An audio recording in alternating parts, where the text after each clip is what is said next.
Thank you.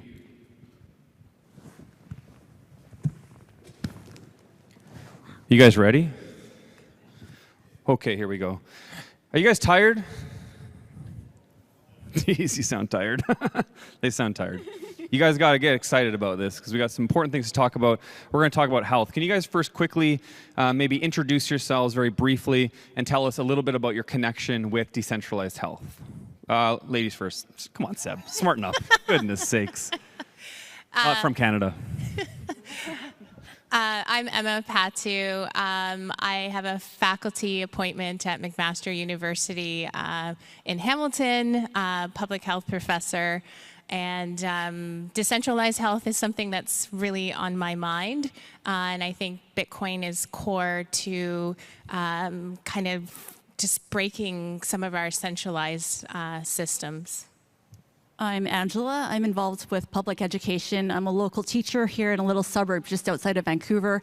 I teach high school business and digital technology, so Bitcoin fits perfectly. And I was listening to Adam talk about how we need to teach kids, the next generation, how to learn. And I'm really happy to say we are doing our best to do that. And I totally agree with you. I'm glad you brought that up. My connection to decentralized health is, first of all, just as a human, I'm really trying to take care of myself, and I think as we all are, and there are so many different stresses in our life, so anytime we have an opportunity or I have an opportunity to gather information about how to improve my well-being, right up there. But also working with high school students, one thing I'm seeing is there's a lot of stresses in their life, and there's a lot of anxiety building up. What can we do to alleviate everything else that they are dealing with as they transition into adulthood and decentralized health? Bitcoin, I think there's some opportunities in there. Go ahead, Seb. You can speak now. Hey guys, you may have heard me speak earlier, but my name is Seb, and I'm the Chief Information Officer, so I'm kind of in charge of education at Block Rewards. And I'm really passionate about how do we get Bitcoin into the hands of everyday people and speak to the layperson, distill down these complex ideas. I came from the outdoors. I was a backcountry mountain bike instructor for a long time, and I was very passionate about, again, like coaching, educating, and then I transitioned into a little bit of the health side of things, a somatic therapist, studying like how do we work through trauma, and ultimately I found the foundation of that is when we have a broken monetary system, we see the repercussions in many different areas of life. And so when I think about decentralized health, when I think about health in general, I very much think it's not just about the physical health, it's our spiritual health, it's our mental health, and just our overall well-being as well. And I think Bitcoin has the potential to fix a lot of that. Great, thank you. Angela, can you just tell us a little bit about your understanding of like what does health sovereignty mean to you, and how can we make more informed decisions in our own health journey? Health sovereignty is us taking back and being able to build better bodies on our own and not be relying on somebody gave me a pill to take, not the orange pill, always take the orange pill. But let's say we go to the doctor and they say, you need to take this medicine, and we just obligingly take it, which sometimes, and a lot of times medicine is great and it works in that way. But health sovereignty means we have ownership and direction over how strong and how well we make our bodies and our minds and our financial health as well. What can we do to build a better human being for ourselves, be it we use more technology that is available to us and we take responsibility for learning that new technology that is going to build a better human being. Maybe it's I am going to research more sources of information because information no longer comes from only the doctor or only Wikipedia or ChatGPT, as my students would say. But we're now going to elicit information from multiple sources. We're going to use lots and lots of tools, and we're going to build a community of resources to help us build information, build better humans. Thank you. Go ahead, Emma. Yeah, so just to pick up on the point around finding your own kind of personal information. So I think there are a lot of walled gardens around health information. But I'm curious to know, like, who in the audience has used Google to look up health information? Yeah, I think overwhelmingly we all have, and unfortunately we don't know the algorithm behind that. Why are we seeing certain things? And then oftentimes you might see you're Googling a certain condition and Healthline comes up, and it's very centralized. And so actually one of the things that I'm working on with a team of developers on top of Noster is something called MedScholar. And MedScholar, we're hoping for it to be a curation network where people can search health information that pertains to them and find community. I think we've all found maybe that YouTube video of that person that tried that thing that resonated with you and actually worked. And then potentially that video got torn down. And so we need to build on these decentralized technologies such as Noster to help empower us in our decision making in health. So I think health communication, knowledge, the way in which we search for knowledge is vitally important. And I'm very hopeful that these technologies that we are building will help to empower the individual again. Seb, why is access to uncurated or uncensored information essential for us?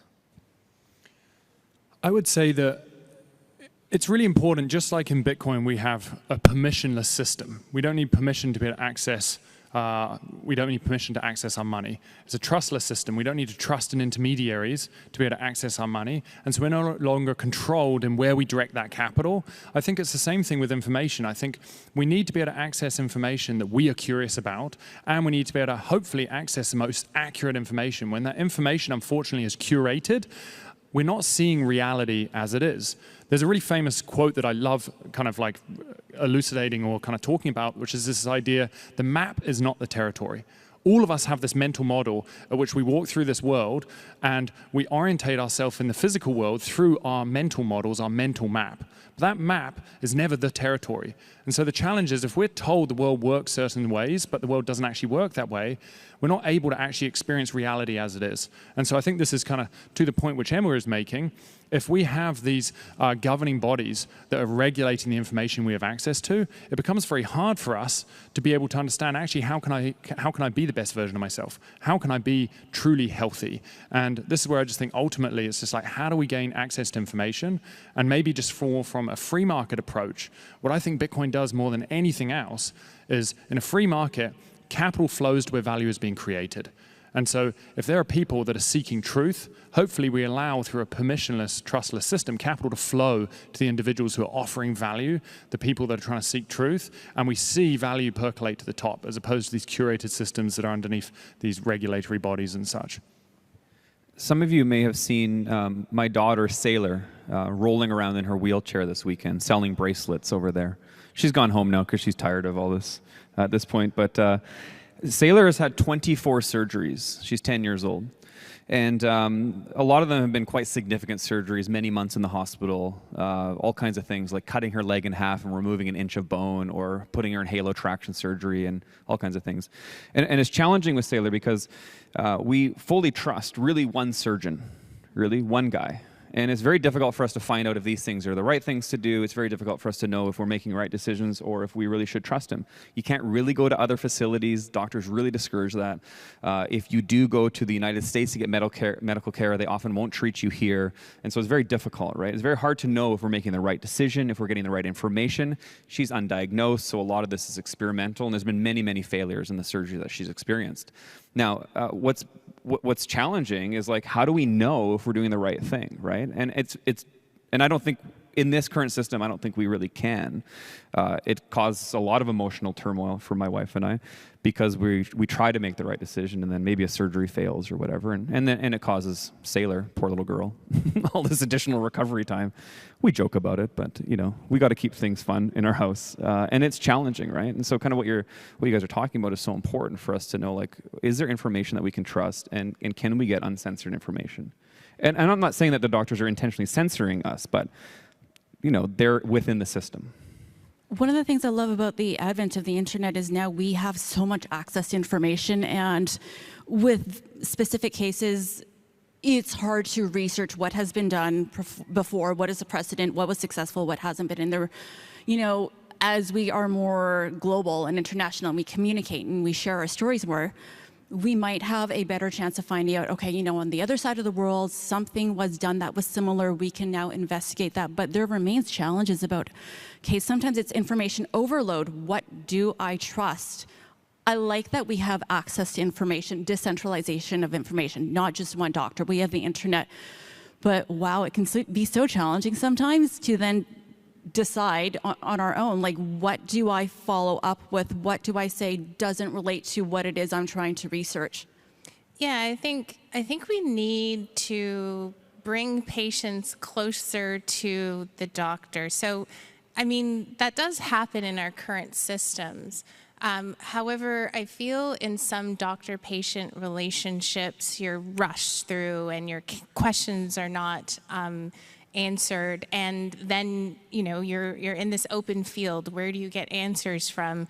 But what encourages me that there are a number of doctors, clinicians who are Bitcoiners, and they are now accepting or running their practices on Bitcoin, and also alternative care professionals as well. Sorry, can you just explain what does that mean? They're running their practices on Bitcoin.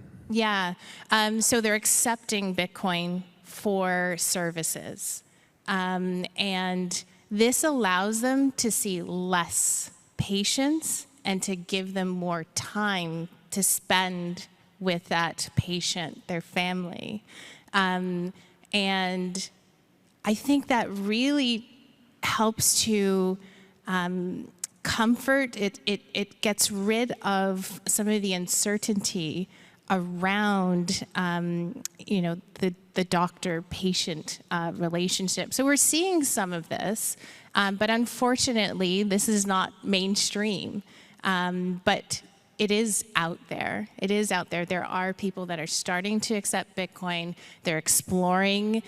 For example, there is a group in the States. They're starting a Sound Health HSA, health savings account, where people can save in Bitcoin.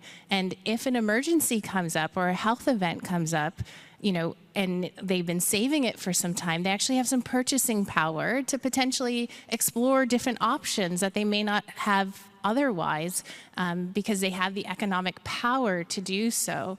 And I think more and more as we see these use cases and doctors kind of breaking away from the system, it's really going to challenge, I think, the legacy system in some regards. I think what's really interesting to a point you made around time, and I think one of the biggest things to me, which Bitcoin kind of inspires hope, is this idea that the challenge in our current system is that we don't have time. And because we don't have time, we don't have capacity, we put off all of our decision-making onto the so-called experts.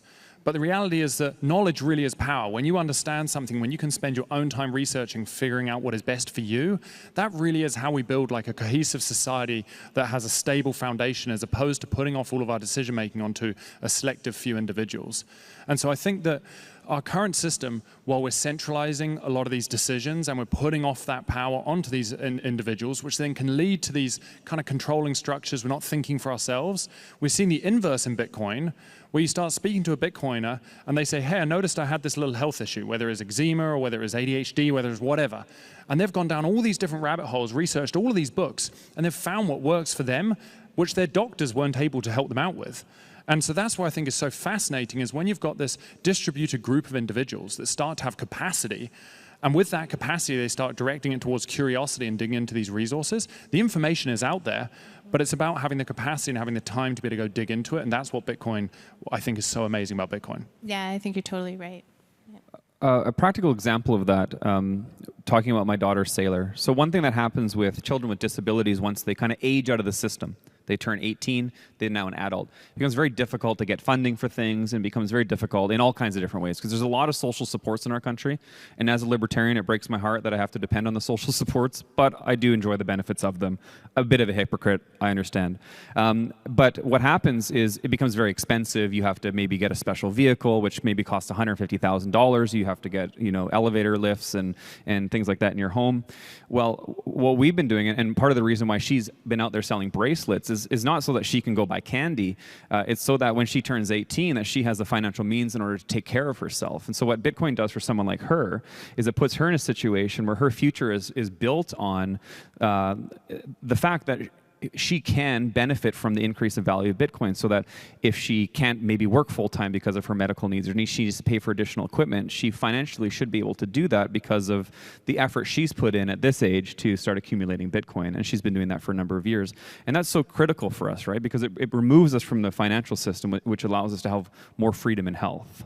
Well, and I think, like, Jarrett and I were talking about this before we came up, and hopefully you're okay with me exposing this. Like, she sold $350 worth of bracelets. And just to put this in perspective, Bitcoin over the last 10 years has gone up almost 100x.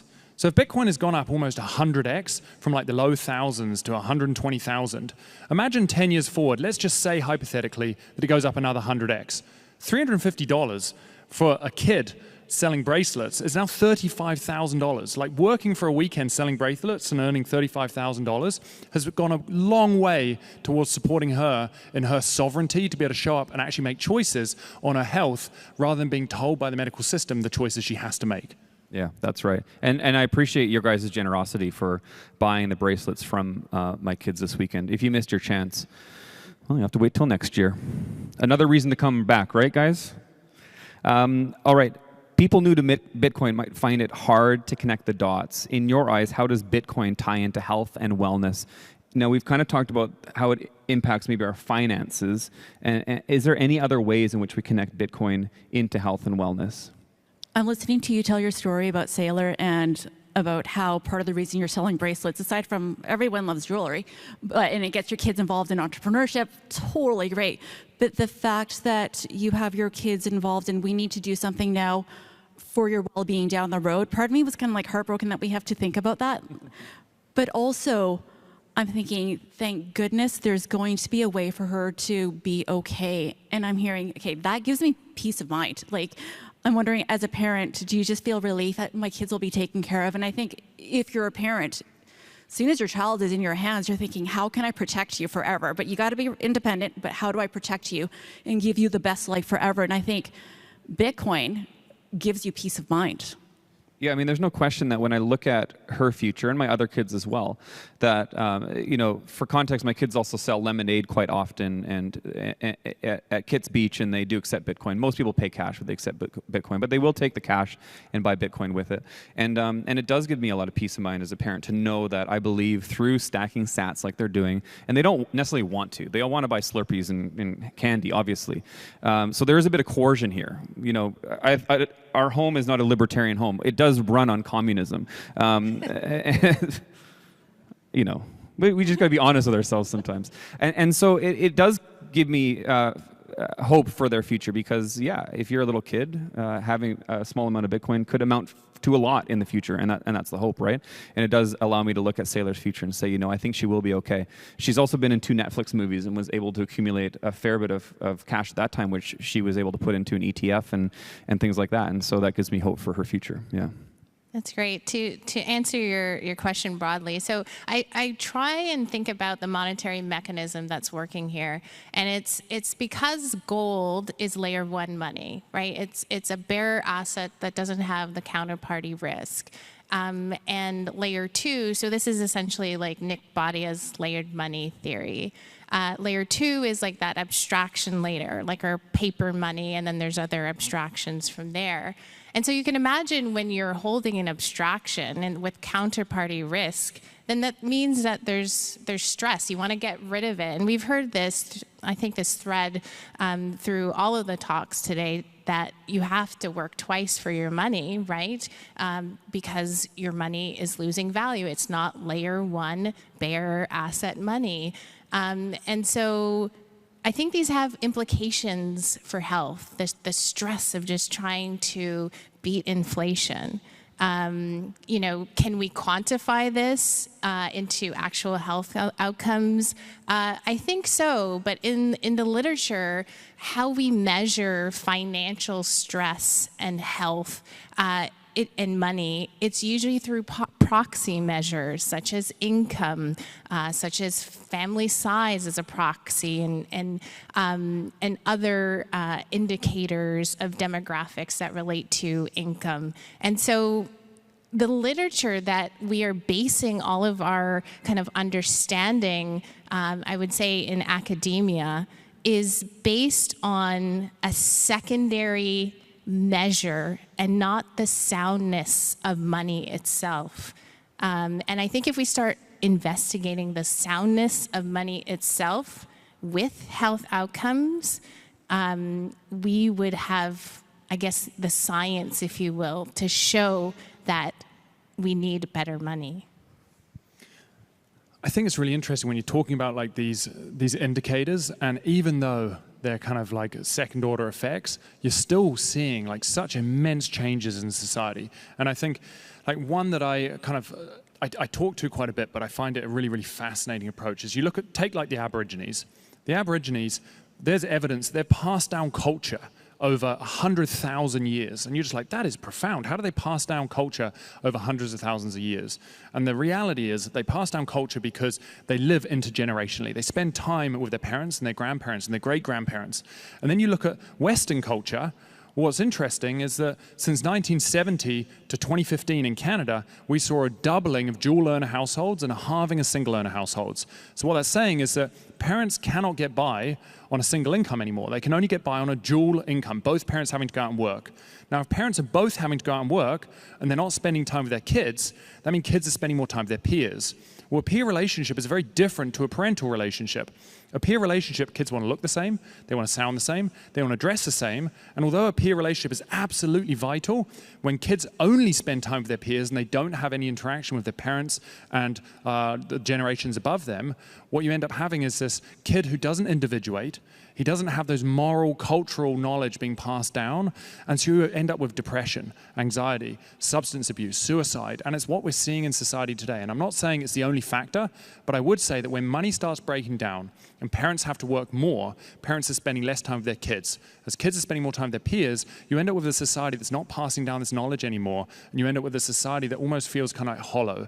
And I think that what we're seeing in the Bitcoin community is kids are interacting across generations, and they're starting to learn about these things. They're starting to learn about history and culture at a far younger age, which I think is truly profound. That's great, thank you. Now we got time for one more question. This question Seb wrote, and if you've ever heard Seb speak, he says this type of stuff all the time. If there's one, I'm going to read it. I just love, because you write how you talk. If there's one health-related way Bitcoin has changed how you show up, you use the word show up all the time, how you show up. This is so good, Seb. If there's one health-related way Bitcoin has changed how you show up in the world, what would it be? Emma, we'll start with you. One way. One way, specifically how you show up, right, Seb?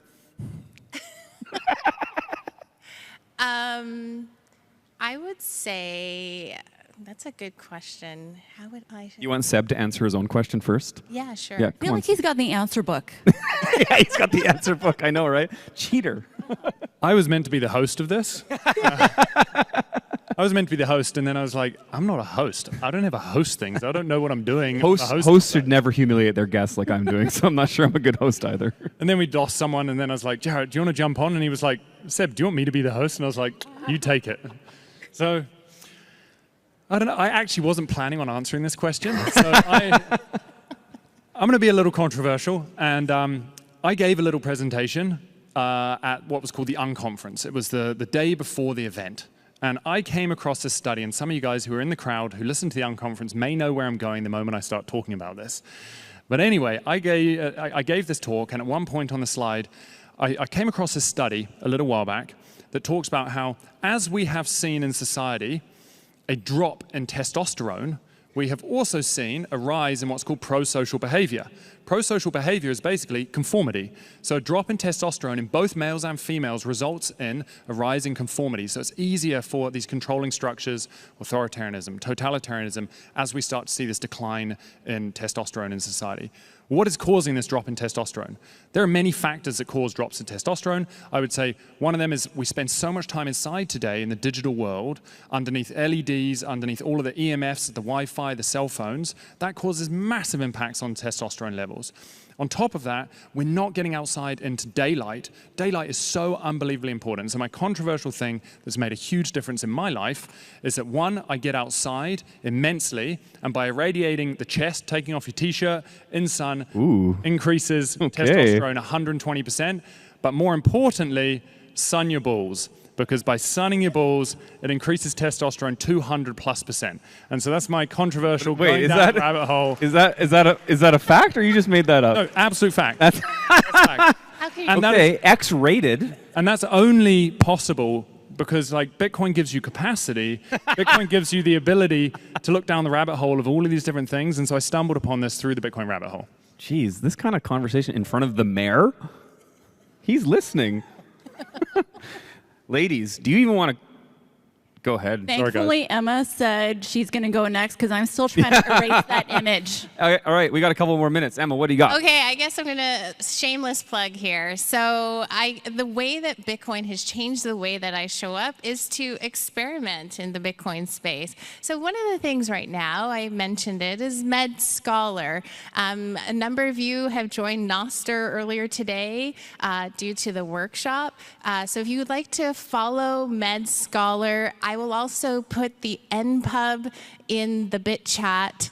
And you could also look at our charter. We're trying to build something for individuals, communities, where you can access health information that matters to you. And we need you to give us input so that we can build something that is meaningful. So that would be my answer. And sorry, I can't sun my balls. Yeah, I know, right? Thanks, Seb.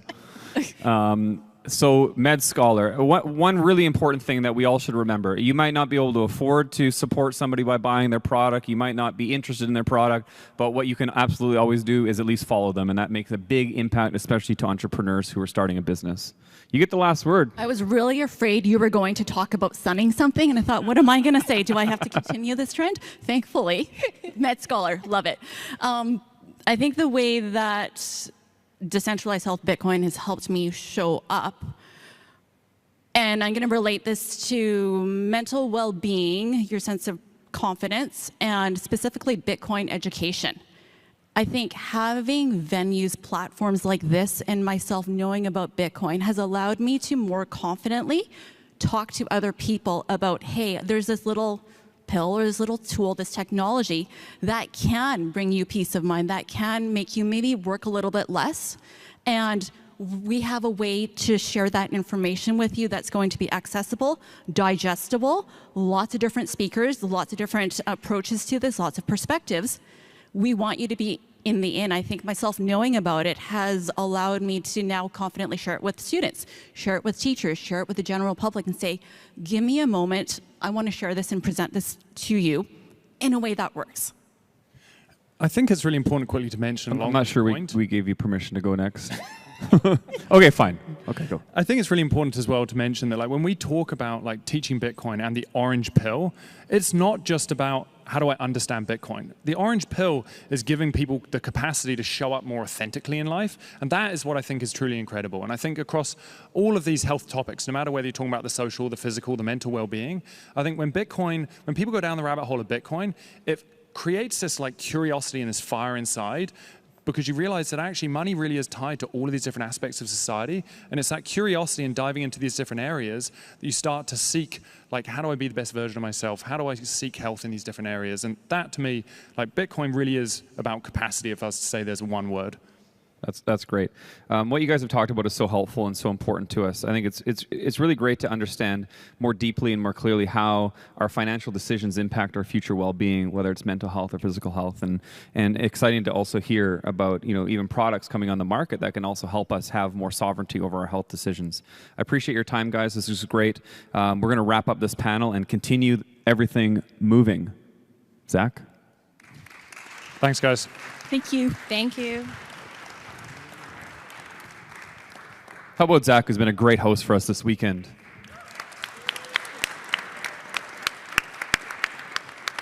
Thank you, Jarrett.